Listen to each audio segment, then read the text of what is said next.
How my sister's demand to liquidate 20 years of comic books for her dream wedding taught our entire family that sometimes the heroes we need are printed in 4 colors and stored in acid-free bags. Original post.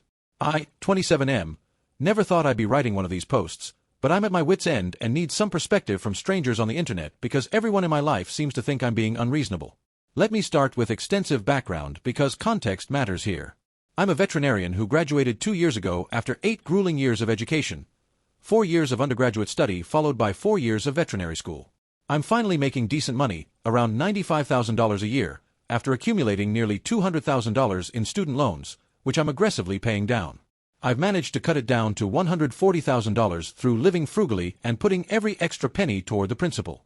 My younger sister Emma, 23F, works retail at Nordstrom and recently got engaged to her boyfriend Marcus, 24M, who works in customer service at Chase Bank.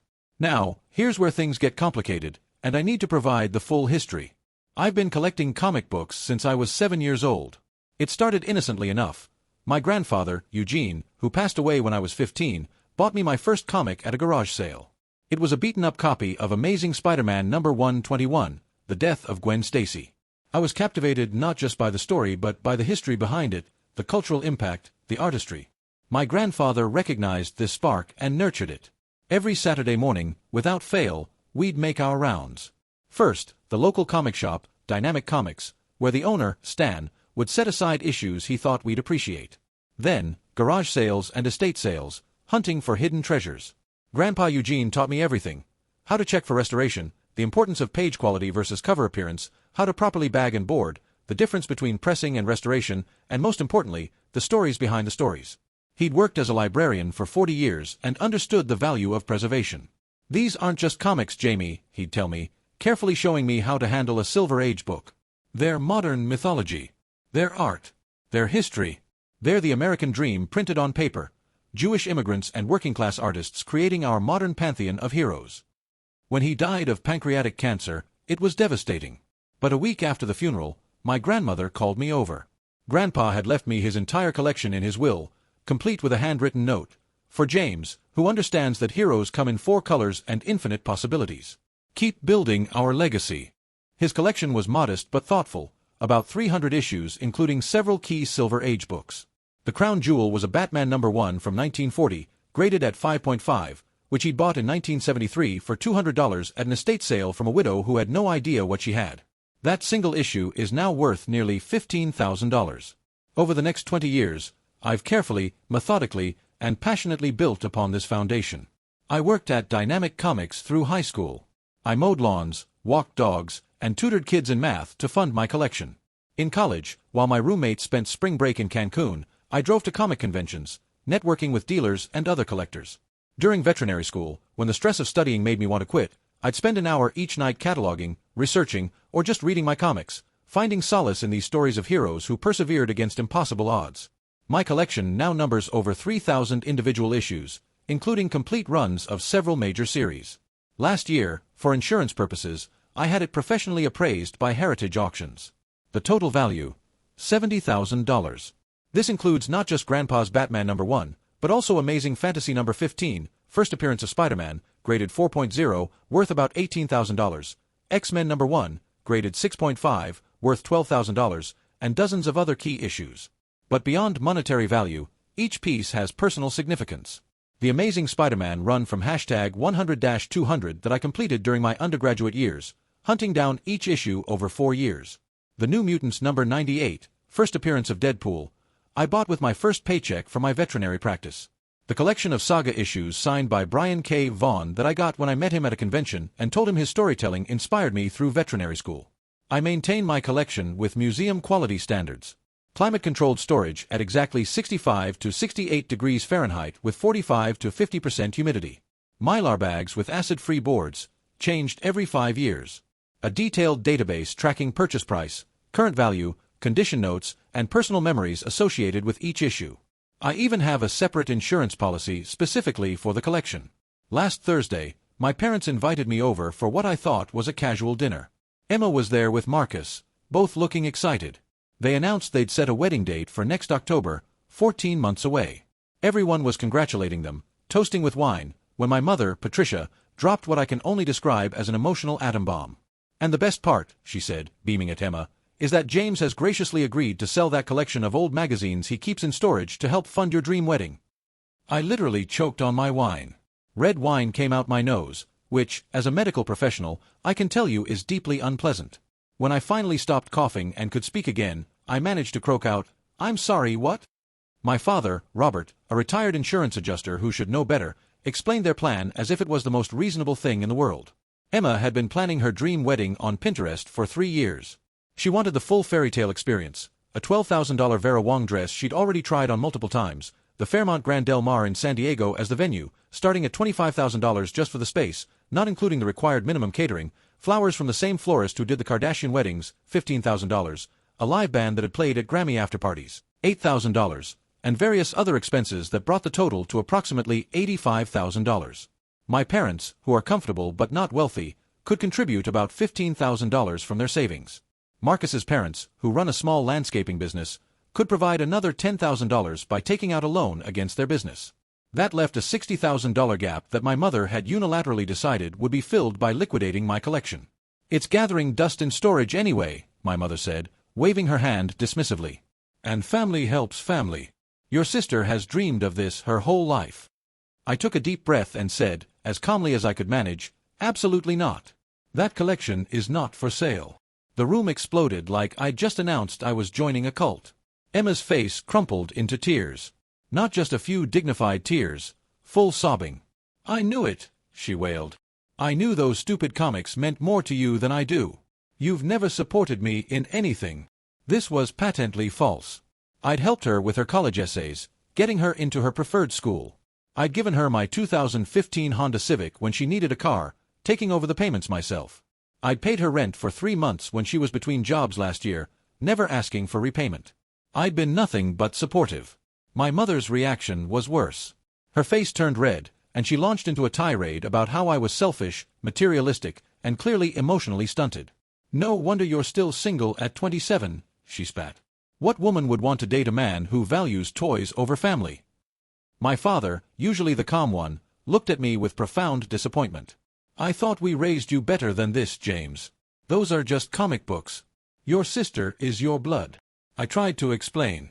I talked about the monetary value, the investment potential. Comics have consistently outperformed the S&P 500 over the last 20 years, the irreplaceable nature of many issues, the connection to Grandpa Eugene. But every point was dismissed. "You make good money now," my mother countered. "You can start another collection if it means that much to you. But Emma only gets married once." "Hopefully," I said, which in retrospect was petty, but I was angry. Emma then delivered what she clearly thought was the killing blow. "Grandpa would be ashamed of you. He valued family above everything. He'd want you to do this for me." That's when I lost my composure. "Grandpa left me this collection specifically because he knew I'd preserve it and appreciate it. You never showed any interest when he was alive. You called him boring when he tried to share his interests with you." "How dare you!" my mother shouted. "Emma was a child. She was 13 when she said that, Mom. I was 15 and losing the most important person in my life, and Emma couldn't even pretend to care about what mattered to him." The uncomfortable truth hung in the air. Marcus, to his credit, looked deeply uncomfortable and tried to de-escalate. "Maybe we could look at less expensive venues." "Don't you dare," Emma turned on him. "This is our special day. Don't let him ruin it with his selfishness." I stood up to leave. As I reached the door, my father called out, "If you walk out that door without agreeing to help your sister, you're no longer welcome in this house." I turned back. "Then I guess I'm not welcome." And I left. Update 1, 2 weeks later. The last 2 weeks have been simultaneously the hardest and most enlightening of my adult life. After my post, I was contacted by someone unexpected. Dr. Sarah Chen, a psychologist who specializes in family dynamics and, coincidentally, a serious comic collector herself with a focus on Bronze Age Marvel. She reached out because my story resonated with her own experience. Her family had demanded she sell her collection to fund her brother's failed restaurant venture. She offered to meet for coffee, colleague to colleague, collector to collector. We met at Phil's Coffee downtown, and what was supposed to be a quick chat turned into a 4-hour conversation that fundamentally changed my understanding of my entire life. Dr. Chen started with a simple question: "Tell me about other times your interests were dismissed or sacrificed for Emma's." The floodgates opened. When I was 10, I'd earned a spot in the competitive robotics club through my own merit. 2 weeks later, I was forced to quit because Emma, then 6, wanted to try dance classes that conflicted with robotics meetings. My parents said it was just robots, but dance would give Emma poise and confidence. At 12, I'd saved for 6 months to attend a weekend comic convention where Stan Lee was appearing. The day before, Emma decided she wanted to go to a friend's birthday party at Disneyland. My parents made me give them my convention money for Emma's Disneyland tickets and spending money. I never got to meet Stan Lee. He died years later. In high school, I was accepted into a prestigious summer veterinary program at UC Davis. It would have looked incredible on college applications. But it conflicted with Emma's dance recital schedule, not even her recitals, just the rehearsal schedule.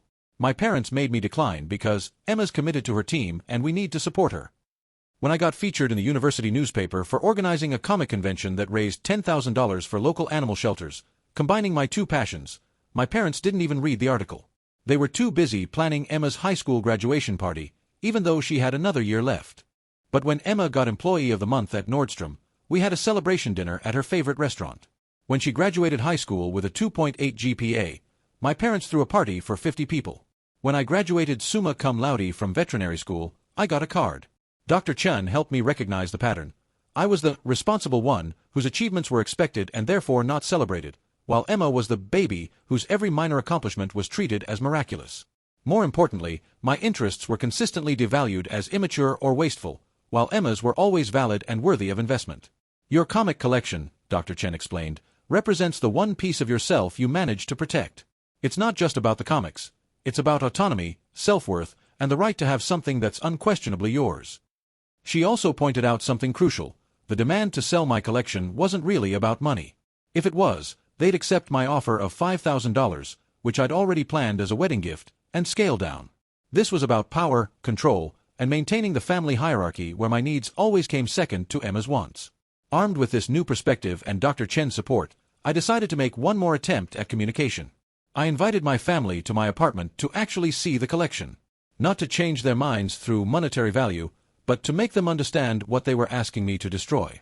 I spent 3 days preparing. I pulled out the most significant issues, created displays showing the evolution of different characters, prepared documentation about preservation techniques, and even created a small presentation about the cultural impact of comics on American literature and art. They arrived on a Sunday afternoon. Marcus came too, which I appreciated. I started with the history, showing them Grandpa Eugene's original books, still in the same bags he'd placed them in. I showed them the handwritten notes he'd made about each issue, his careful cataloging system that I'd digitized and expanded. I explained how comic books were a uniquely American art form, how Jewish immigrants like Stan Lee and Jack Kirby had created modern mythology. I showed them original art pages I'd acquired, pointing out the delicate ink work, the hand-lettered text, the correction fluid where artists had changed their minds. My father was genuinely interested. He asked about grading standards, market values, and storage techniques. He was surprised to learn about CGC grading, the complexity of restoration detection, and the sophisticated market for high-grade books. This is more complex than I thought, he admitted, examining a graded book in its sealed case. It's like coin collecting but more artistic. Marcus was fascinated by the investment aspect. I showed him price trajectories for key issues over the last 20 years. This outperforms my 401k, he said, clearly impressed. My mother remained skeptical but seemed to soften when I showed her a series of comics featuring strong female characters, explaining how the medium had evolved to include diverse voices and stories. This isn't what I expected, she admitted. I thought it was all superheroes punching each other. Emma, however, refused to engage. She sat on my couch, arms crossed, staring at her phone. When I tried to show her a beautiful Art Adams cover featuring intricate linework, she turned away. I don't care about any of this, she said. It doesn't matter how you dress it up. It's still just a bunch of paper you're choosing over me. That's when I made my final offer. I would contribute $5,000 to the wedding as a gift. I would also leverage my connections in event planning from comic convention organizing to help them find vendors within budget. I'd even offer my veterinary services for free to any of the vendors who had pets, potentially bartering for discounts. But the collection would not be sold. Emma exploded. This is exactly what you always do. You make everything about you and your stupid interests. You're showing off how special and smart you are while I'm just the dumb sister who works retail. Emma, I never said. You didn't have to. It's obvious what you think. You've always thought you were better than me because you got better grades and went to your fancy veterinary school. Now you're rubbing it in my face that you have all this valuable stuff while Marcus and I can barely afford rent. The accusation stung because it was so far from the truth. I'd never thought I was better than Emma. If anything, I'd always felt like the forgotten child whose accomplishments meant nothing compared to Emma's smile. You want to know the truth? Emma continued, standing now, tears streaming down her face. Mom and Dad always liked you better. You were the smart one, the successful one. They only pay attention to me because they feel sorry for me. This wedding was supposed to be my chance to finally have something special, something that was just mine, and you're ruining it. The room went silent. This was a complete inversion of reality, but Emma believed it. She genuinely thought she was the unfavored child. My mother tried to intervene. Emma, sweetheart, that's not true. It is true. Emma screamed. James got to go to veterinary school. You paid for his undergraduate degree. We paid for yours too, my father said quietly. Community college doesn't count. You chose to leave after 2 semesters, I reminded her. They offered to pay for you to continue. Because I'm not smart like you. College wasn't for me, and everyone knew it but pretended otherwise. Marcus finally spoke up. Emma, maybe we should go. Everyone's emotional right now. Emma turned on him. Of course you take his side. You probably think I'm being a bridezilla too. I don't think that, Marcus said carefully. But I do think we need to discuss what kind of wedding we actually want versus what we think we should have. Emma grabbed her purse. I'm done. James, you've made your choice. You chose those comics over me. Don't expect an invitation to the wedding. She stormed out, Marcus following with an apologetic look. My parents left shortly after. My mother said I needed to think about what kind of brother I want to be. My father pulled me aside and said quietly, I understand better now what these mean to you. Let me work on your mother. But James, sometimes being right isn't the same as doing right. Update 2, 6 weeks later. 6 weeks passed with radio silence from my family. I threw myself into work, taking extra shifts at the emergency veterinary clinic. I continued therapy with Dr. Chen's recommended therapist, Dr. Williams, working through decades of family dynamics and buried resentments. Then, out of the blue, Marcus texted asking if we could meet. Just the 2 of us, no Emma, no parents. I was hesitant but agreed. We met at a craft brewery downtown. Marcus looked exhausted but determined. What he told me over the next 2 hours completely reframed everything. I need to be honest with you, he started. This whole wedding thing has spiraled completely out of control, and I don't know how to stop it without losing Emma. He explained that when he'd proposed 6 months ago, they discussed a simple wedding. Maybe 50 people, a nice restaurant, Emma's grandmother's dress altered to fit. They'd even started a savings account, putting away $500 a month. But then Emma had told her mother about the engagement, and Patricia had immediately taken over. She'd started sending Emma links to wedding dresses, venues, and Pinterest boards. Your mother convinced Emma that the wedding she actually wanted wasn't good enough, Marcus said. She kept saying things like, you only get married once, and, don't you want to feel like a princess? Within weeks, their simple restaurant reception had morphed into this $85,000 spectacle. Marcus had tried to pump the brakes, but Emma accused him of not wanting to marry her, of being cheap, of ruining her dreams. Patricia had even pulled him aside and told him that if he really loved Emma, he'd find a way to make it happen. When your mother announced you'd pay for it by selling your collection, I was shocked, Marcus admitted. I had no idea that was even a consideration. Emma had told me you had some old comics, but I didn't know about the value or the grandfather connection or any of it. Marcus had done his own research after our family meeting. He'd visited comic shops, talked to collectors, even attended a small convention. It's an entire world, he said. The history, the art, the community. I get it now. What they're asking you to do would be like asking someone to sell their family heirlooms to pay for a party. But here's where it got interesting. Marcus had been secretly working on an alternative with Emma. He'd shown her their real financial projections. If they spent $85,000 on a wedding, they'd be paying it off for 7 years, couldn't buy a house until their late 30s, and would have to delay having children. She was shocked, Marcus said. Your mother had convinced her that money for the wedding would just appear somehow. That families always found a way. Emma didn't realize we'd be starting our marriage in massive debt. Marcus had also discovered that Patricia had been inflating costs and pushing for more expensive options. The $12,000 Vera Wang dress? Emma had originally fallen in love with a $2,000 dress from a local designer. Patricia had convinced her it looked cheap and that people would judge her. The $25,000 venue? Emma had wanted to get married at the Botanical Gardens where they'd had their first date. Cost $3,000. Patricia had called it too rustic and not elegant enough for our family. Your mother has been living vicariously through Emma, Marcus said. She had a small wedding because that's all your grandparents could afford, and she's regretted it ever since. This wedding isn't for Emma, it's for Patricia. Marcus then made a request. Would I be willing to meet with Emma if she apologized? He assured me she'd been doing a lot of thinking and had started individual therapy. She needs to hear some truths from you, he said. But more importantly, she needs her brother back. The wedding has torn your family apart, and Emma's beginning to realize it's not worth it. Update 3, 2 months later. I agreed to meet Emma, but only on neutral ground and without our parents. We met at the same coffee shop where I'd first met Dr. Chen. It felt appropriate somehow. Emma looked different. The usual perfectly styled hair was in a simple ponytail. Her designer clothes were replaced with jeans and an old college sweatshirt. She looked tired but also somehow more like herself than I'd seen in years. Before you say anything, she started, I need to apologize. Not a half apology or a, I'm sorry, but a real apology. I was horrible to you.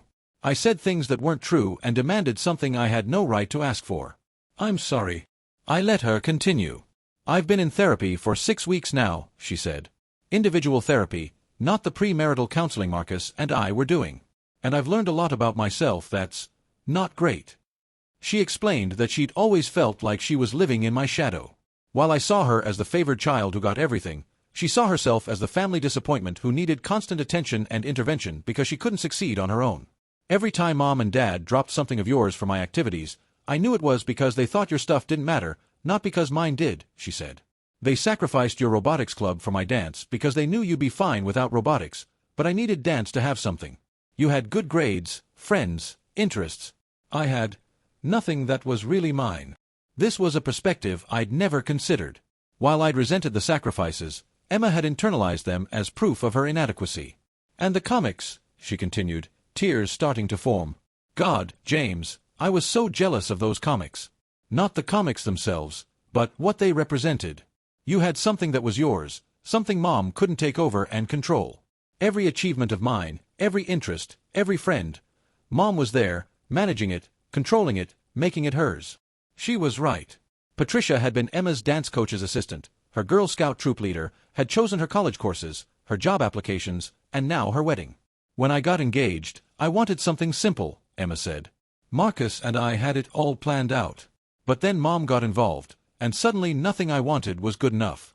The dress I loved was too plain, the venue I wanted was too casual, the flowers I picked were too simple. Before I knew it, I was planning Mom's dream wedding, not mine. So why demand my collection? I asked. Emma's face crumpled. Because I was angry. You had something precious that no one could take from you, and I had nothing. Mom had convinced me we deserved this massive wedding, and when the money wasn't there, she immediately looked to you. And I went along with it because for once, I wanted to take something from you like everything had been taken from me. It was twisted logic, but I understood it. We'd both been damaged by our family dynamics, just in different ways. Marcus has been amazing, Emma continued. He's helped me see how toxic this all is. We've been working on our own wedding plans, what we actually want, not what Mom wants. She pulled out her phone and showed me pictures. A small ceremony at the Botanical Gardens. A reception at their favorite restaurant. Her grandmother's dress, altered to fit. Marcus's family friend doing photography. A playlist instead of a band. Total cost, about $8,000. This is what I actually want, she said. This is us, not Mom's fantasy. What about Mom? I asked. Emma's face hardened. I told her 3 days ago. She didn't take it well. She called me ungrateful, said I was ruining my one chance at a perfect day, that I'd regret it forever. When I held firm, she said maybe it was better to have a small wedding since I clearly didn't appreciate what she was trying to do for me. I'm sorry, I said, and meant it. Don't be. I needed to hear it. I needed to see her real priorities. Emma paused. She also said you'd poisoned me against her, that you'd manipulated me into giving up my dream wedding out of spite. Emma, I haven't spoken to you in 2 months. I know. I told her that. She said you'd probably turned Marcus against her then. Emma laughed bitterly. It's always someone else's fault. We talked for 3 more hours. About our childhoods, our different perspectives on the same events, the ways we'd been pitted against each other without realizing it. Emma admitted she'd often gotten things not because she wanted them but because Patricia decided she should have them. "Do you know I hate dance?" Emma said suddenly. "I've always hated it. But Mom loved it, had wanted to be a dancer herself, but her parents couldn't afford lessons. So I became her proxy dancer. 6 days a week for 12 years, I did something I hated because quitting would have broken her heart." "I never knew," I said. "Because I never told anyone. It was easier to just go along with it." Story of my life. Before we parted, Emma made one more request.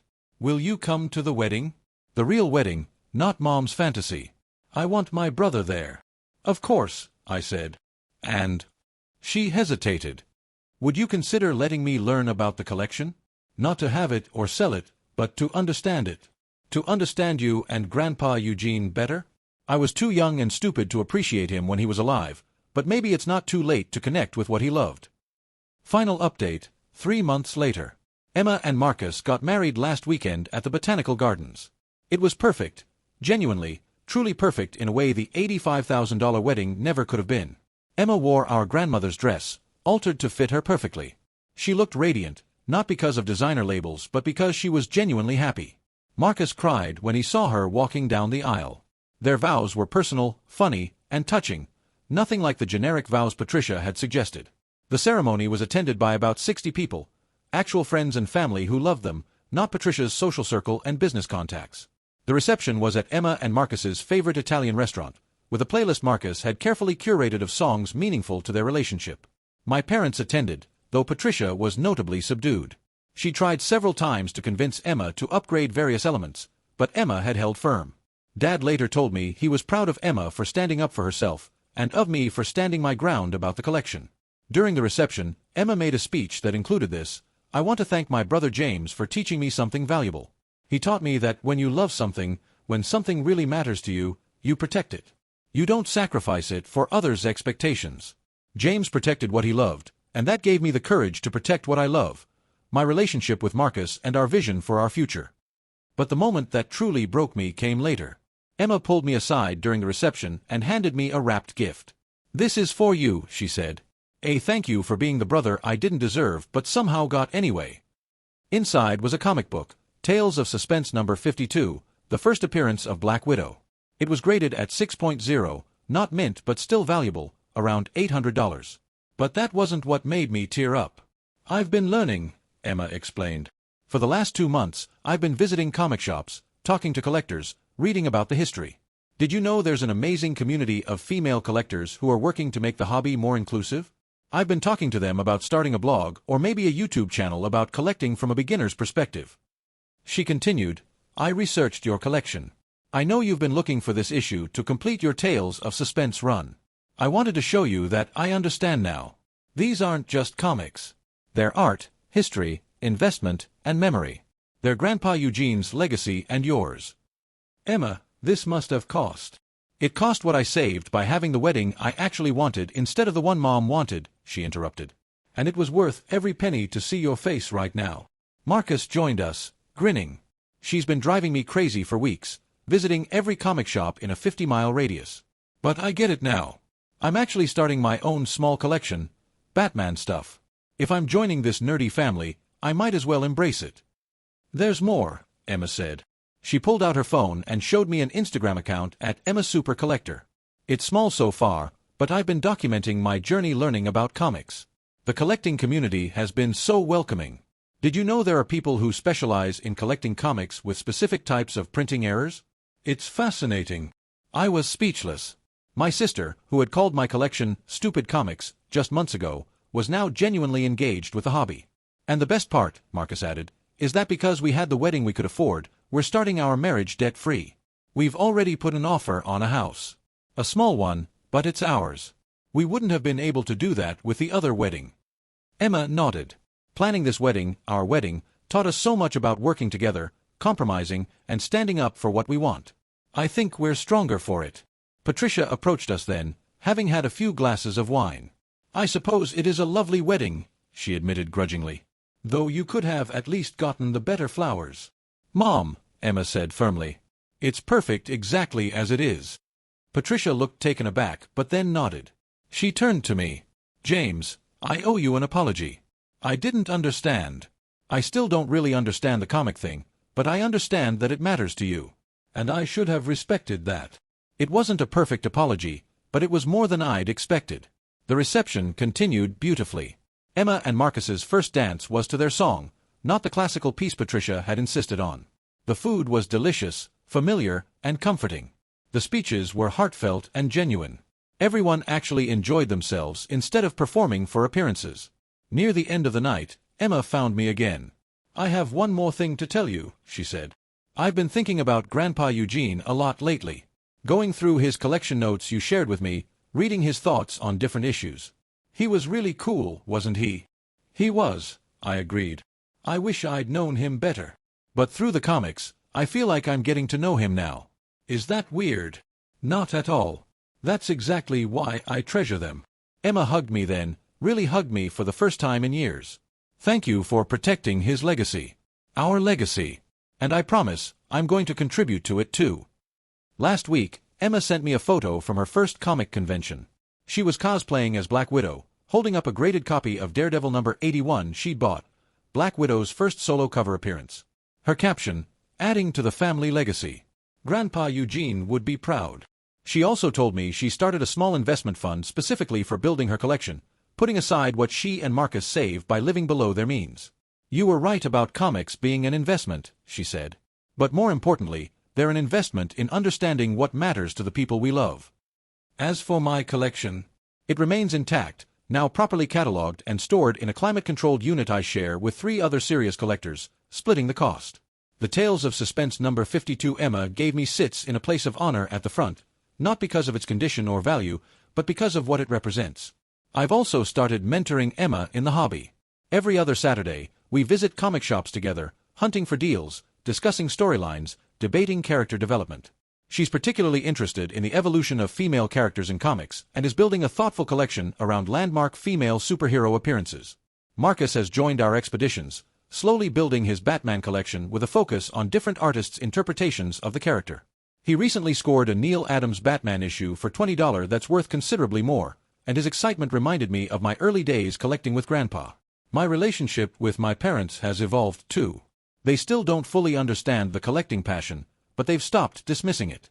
Dad even asked me to help him evaluate some old baseball cards he found in his mother's attic, finally recognizing that collectibles require expertise to properly assess. Patricia remains Patricia. She still makes occasional comments about the wedding that could have been, but she's learning to respect boundaries. When she recently tried to take over Emma's birthday party planning, Emma shut it down immediately, and I was proud of her. The best part? Emma and Marcus are thriving in their marriage. Starting without debt, they've been able to make strategic financial decisions. They're taking a financial planning class together, have started investment accounts, and are actually on track to buy their house before 30. Marcus told me the scaled-down wedding was the best thing that could have happened to them. We learned to stand up for ourselves, he said. To work as a team against external pressures. That's invaluable. Last month, Emma published her first blog post about collecting as a newcomer to the hobby. It went viral in collecting communities, with veteran collectors praising her fresh perspective and willingness to ask obvious questions that actually aren't obvious to newcomers. She's been invited to speak on a collecting podcast next month. Her post included this paragraph. My brother taught me that protecting what you love isn't selfish, it's necessary. For 20 years, he protected a collection that everyone told him was worthless, childish, a waste. But he knew better. He knew it was art, history, investment, and love all carefully preserved in mylar and acid-free boards. And by protecting his collection, he taught me to protect my own dreams from people who would reshape them into theirs. The Black Widow issue she gave me now has a small placard Emma made, Tales of Suspense number 52, first appearance of Black Widow. More importantly, first appearance of my sister as someone who understands what matters to me. Wedding gift, 2024. Next week, Emma and I are driving to San Diego Comic-Con together. She's been planning for months, has a pull list ready, and has been practicing her negotiation skills. She's even convinced Marcus to cosplay as Batman while she goes as Black Widow. As I write this, I'm looking at my collection, still complete, now worth about $75,000 thanks to market appreciation. But its real value isn't monetary. It's a bridge across generations, from Grandpa Eugene to me to Emma. It's proof that standing your ground can inspire others to find theirs. It's evidence that what we love matters, even when everyone says it doesn't. Sometimes the best gift you can give someone isn't sacrificing what you love for them. Sometimes it's showing them that they, too, have the right to protect what they love. And that Black Widow comic? It's become the centerpiece of my collection, not because of its grade or value, but because it represents something priceless. My sister finally seeing me, understanding me, and joining me in preserving our grandfather's legacy. Turns out, some things really are worth more than money. And sometimes, protecting them helps others learn to protect themselves too.